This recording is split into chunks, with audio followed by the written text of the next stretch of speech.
श्री स्वामी समर्थ। या देवी सर्वभूतेषु शक्तिरूपेण संस्थिता।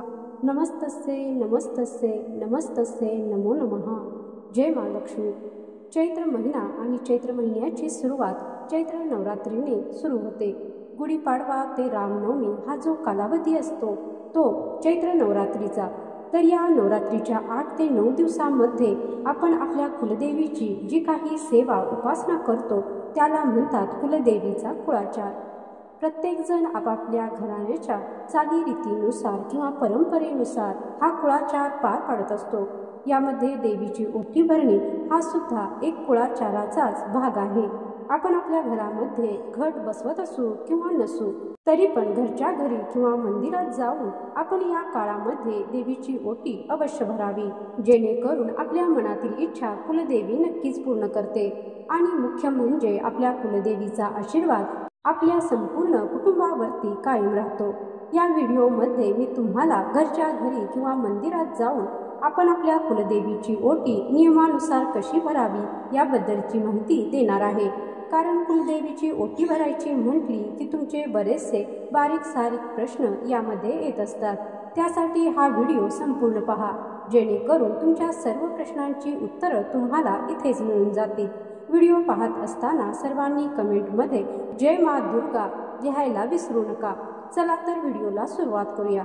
तर सर्वात पहिल्यांदा आपण हे जाणून घेऊया की नवरात्रीमध्ये आपण आपल्या कुलस्वामिनीची ओटी नेमकी कधी भरावी।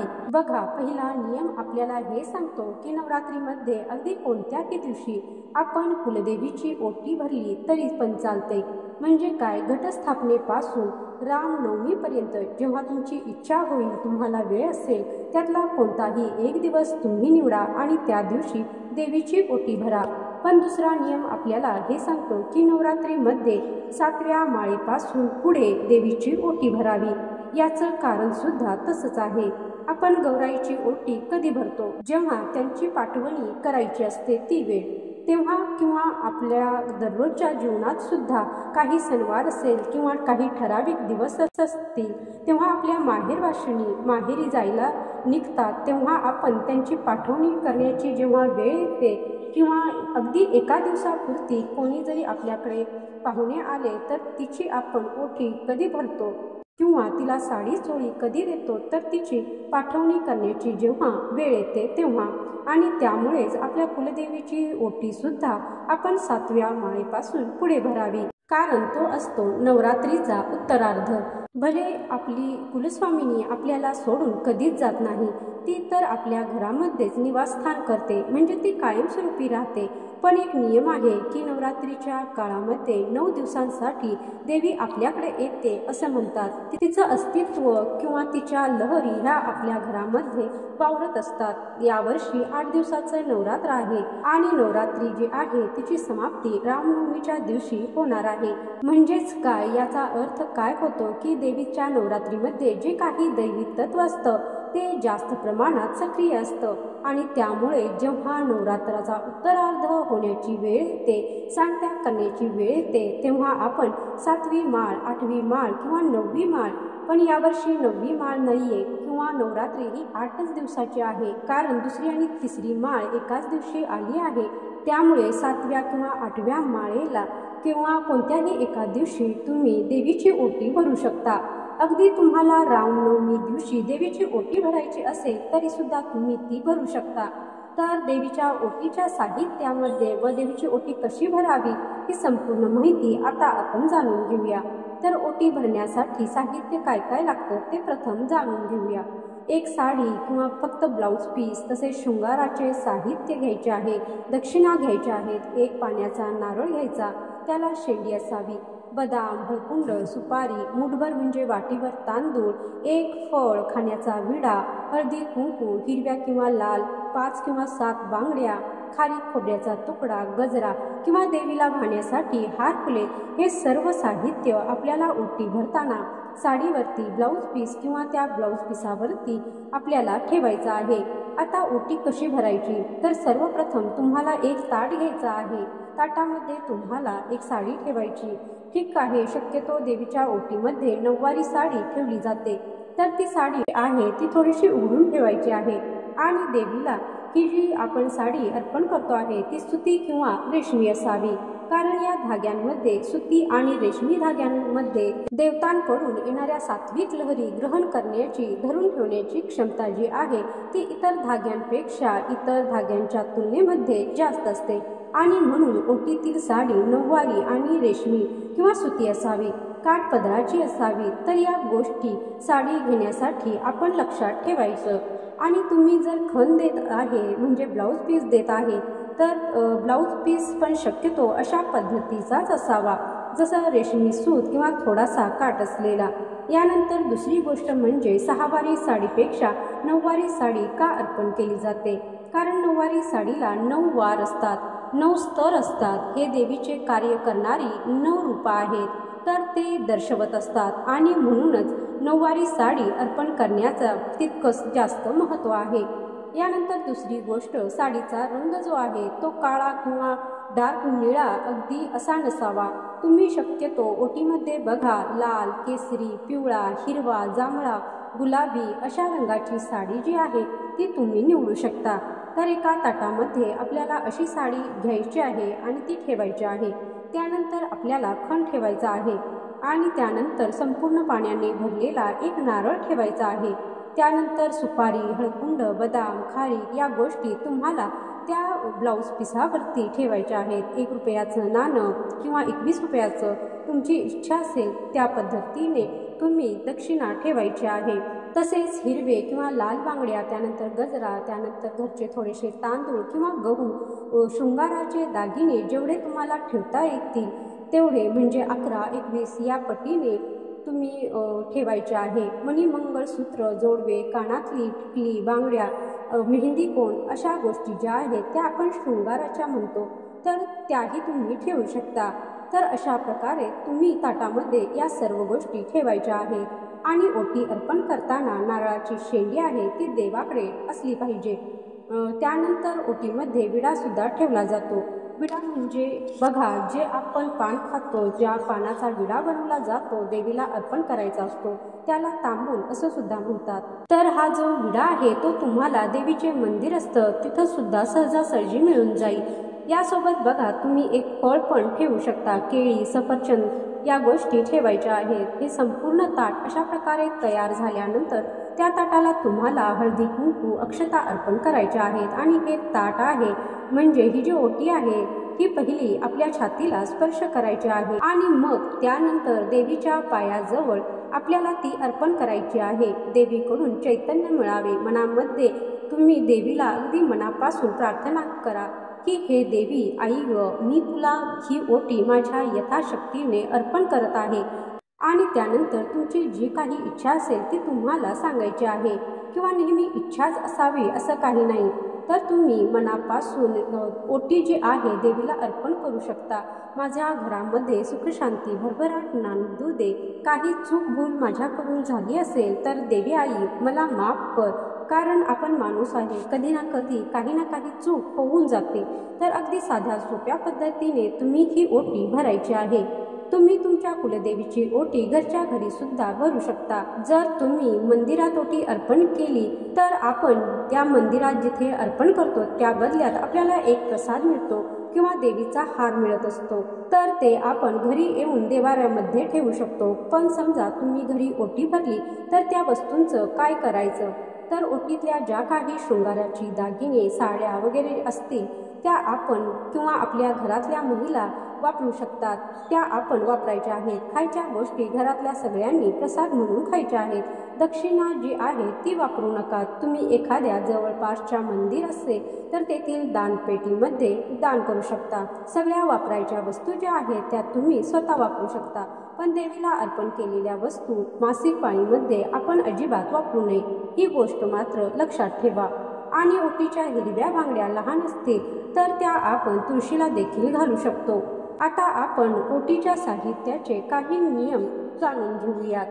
तर ओटी भरताना काही गोष्टी लक्षात ठेवून आपल्याला ओटी भरायची आहे। यथाशक्ती तुम्ही ओटी भरा, पण ती मनापासून भरा।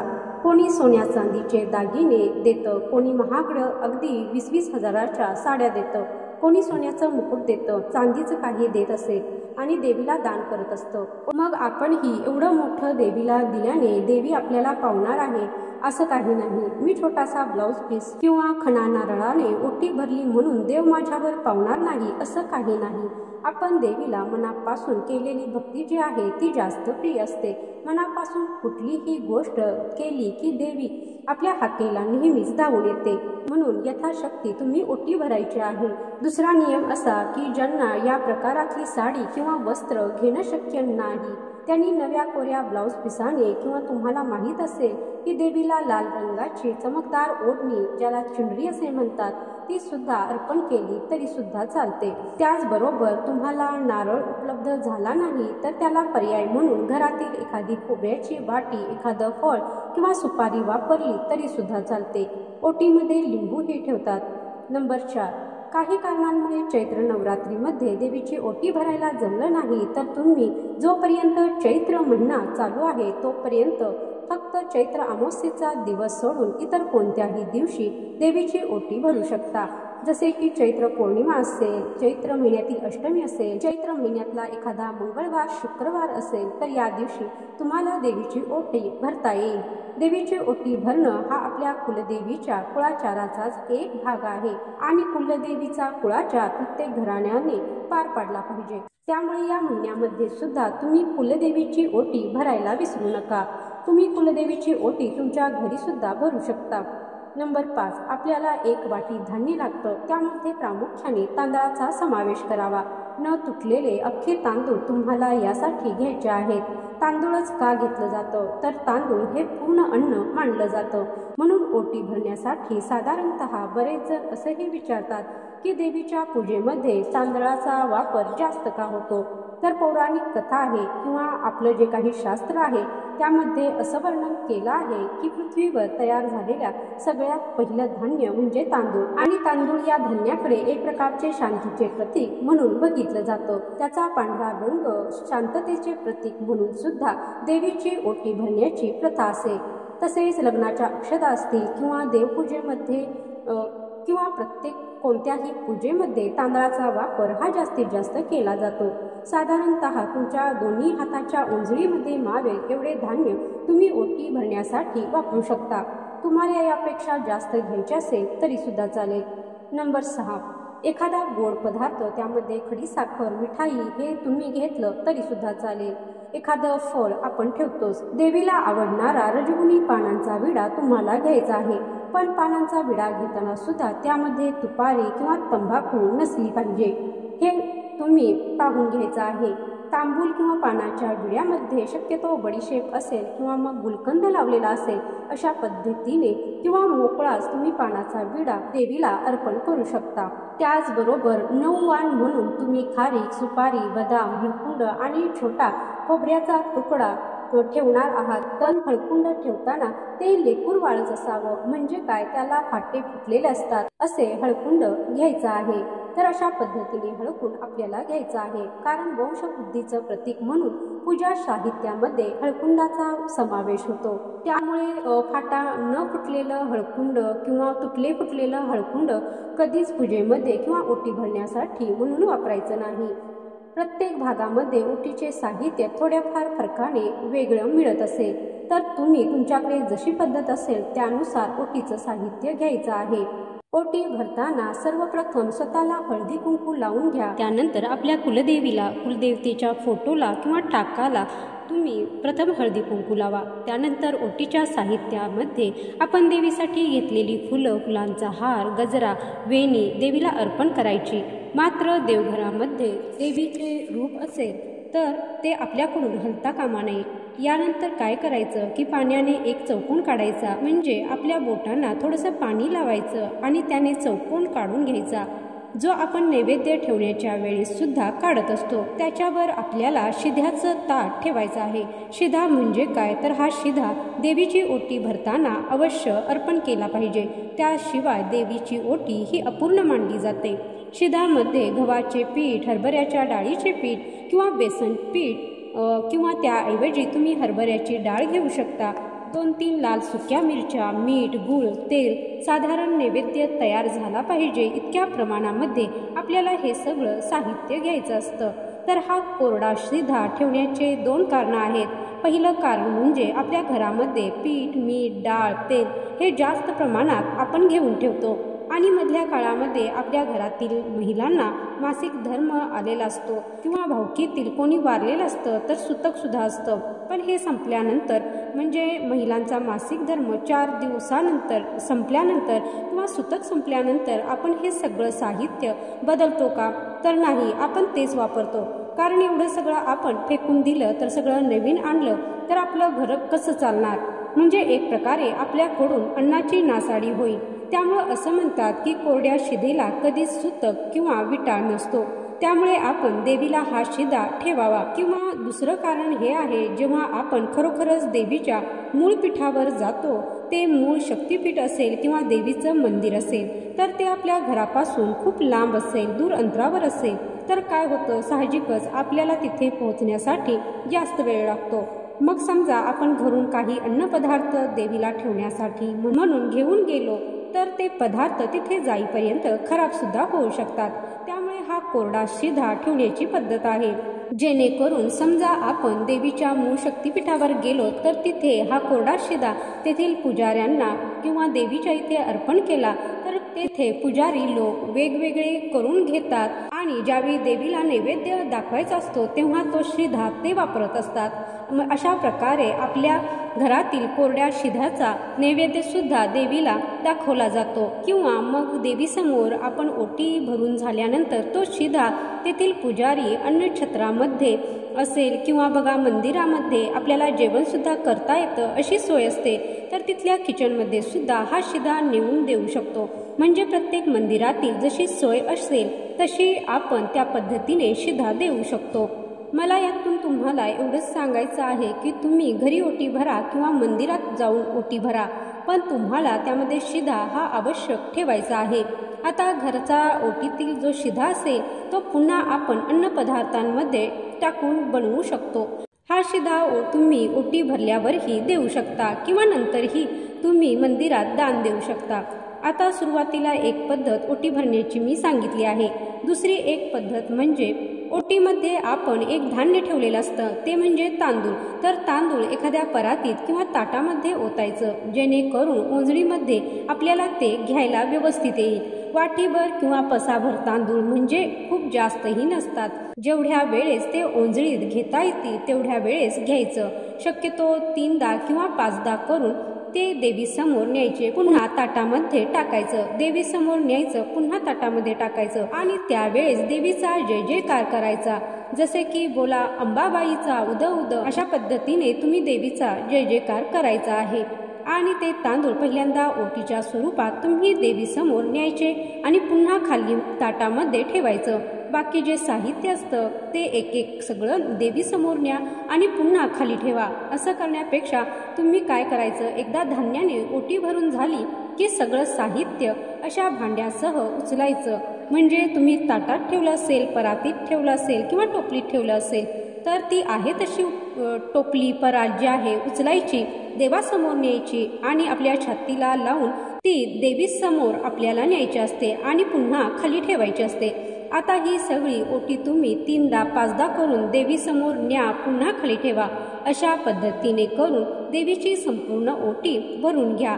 ही ओटी भरताना सुद्धा तुम्हाला देवीचा जय जयकार करायला अजिबात विसरायचं नाही। पानाचा विडा सुद्धा तुम्ही देवीच्या मूर्तीसमोर फोटोसमोर ठेवा किंवा त्या ओटीमध्ये तसाच ठेवून दिला तरी पण चालेल। तर ओटी भरण्याच्या 2 पद्धती मी तुम्हाला व्हिडिओमध्ये सांगितल्या आहेत, कोणत्याही पद्धतीने तुम्ही ओटी भरू शकता।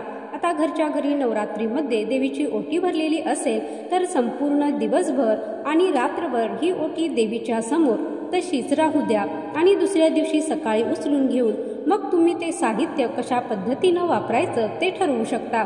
देवीची ओटी भरण्याचं मुख्य कारण हे आहे की यामुळे आपल्याला एक प्रकारचं चैतन्य मिळतं। देवीची जी काही आध्यात्मिक ऊर्जा आहे ती आपल्याला प्राप्त होते आणि देवी आपल्या संपूर्ण कुटुंबाचं कल्याण करते आणि त्यामुळे देवीला अशा पद्धतीने साडी चोळी ओटी अर्पण करणं खूप महत्त्वाचं मानलं जातं। आता या व्हिडिओमधला सगळ्यात शेवटचा भाग तुमचा नेहमीचा प्रश्न असतो की आमच्या घरातील महिला गरोदर आहे किंवा मी एकटीच आहे, मी गरोदर आहे, तर मी ओटी भरू शकते का? तुमच्या घरातील कोणतीही महिला गरोदर असेल तर घरातील जास्त महिला असतील तर त्यांनी देवीची ओटी नवरात्र काळामध्ये भरली तरी सुद्धा चालेल। पण जर तुम्ही एकटीच महिला असाल, तुमच्या व्यतिरिक्त घरामध्ये फक्त पुरुष आहेत, तर तुम्ही गरोदर आहात, तर तुम्ही ओटी भरायची नाही, कारण ऑलरेडी तुमची ओटी भरलेली आहे, तुमच्या पोटामध्ये बाळ आहे। त्यामुळे तुम्हाला जर कधी देवीची ओटी भरायची इच्छा असेल तर तुमचं बाळ झाल्यानंतर तुम्ही स्वतः देवीच्या दर्शनाला जाऊ शकता किंवा घरच्या घरी तुमच्या बाळाला सुद्धा आशीर्वाद घेण्याच्या निमित्त तेव्हा तुम्ही देवीची ओटी भरली तरी पण चालेल। पण नवरात्र काळामध्ये ओटी भरण्यासाठी तुम्ही तुमच्या घरातील पुरुषांना पाठवलं तरी पण चालेल। तर नवरात्रीच्या काळामध्ये किंवा वर्षभरात कधीही जेव्हा आपल्याला देवीची ओटी भरायची वेळ येते, घरातील स्त्रीला काही अडचण असेल, त्यामुळे ती ओटी भरू शकली नाही, तर त्याऐवजी घरातील इतर कोणत्याही एका सदस्याने देवीची ओटी भरली तरी पण चालते। त्यामध्ये पुरुषांनी ओटी भरली तरी पण चालते। कुमारिका मुली असतील किंवा अविवाहित मुली असतील, त्यांनी ओटी भरली तरी पण चालेल। आता यावर्षी नवरात्री रविवारी संपणार आहे, त्यामुळे शुक्रवारी तुम्ही ओटी भरली तरी सुद्धा चालेल। तुम्ही कधी कधी देवीच्या दर्शनाला जाल, म्हणजे समजा चैत्र नवरात्रीमध्ये तुम्ही तुमच्या घरी देवीची ओटी भरलीत आणि नंतर पुन्हा तुमचं कुलदेवतेच्या मूळ ठिकाणी जाणं झालं, त्यावेळेसही तो शिधा तुम्ही तुमच्यासोबत घेऊन गेलात तरी सुद्धा चालेल। अगदी घरातील साडी सुद्धा तुम्ही देवीला नेऊ शकता, फक्त तुम्ही स्वतः नेसलेली साडी नसावी। तर अशा साध्या सोप्या पद्धतीने मनापासून तुम्ही ओटी भराल तर देवी आई नक्कीच तिचा स्वीकार करेल आणि तुमच्या मनातील मोठ्यातील मोठी इच्छा सुद्धा पूर्ण होईल। तर आजचा हा माहितीपूर्ण व्हिडिओ तुम्हाला आवडला असेल तर व्हिडिओला लाईक करा, शेअर करा आणि माझ्या चॅनलवर नवीन असाल तर चॅनलला सबस्क्राईब करा। व्हिडिओ शेवटपर्यंत पाहिल्याबद्दल धन्यवाद। जय श्री स्वामी समर्थ, जय माता लक्ष्मी।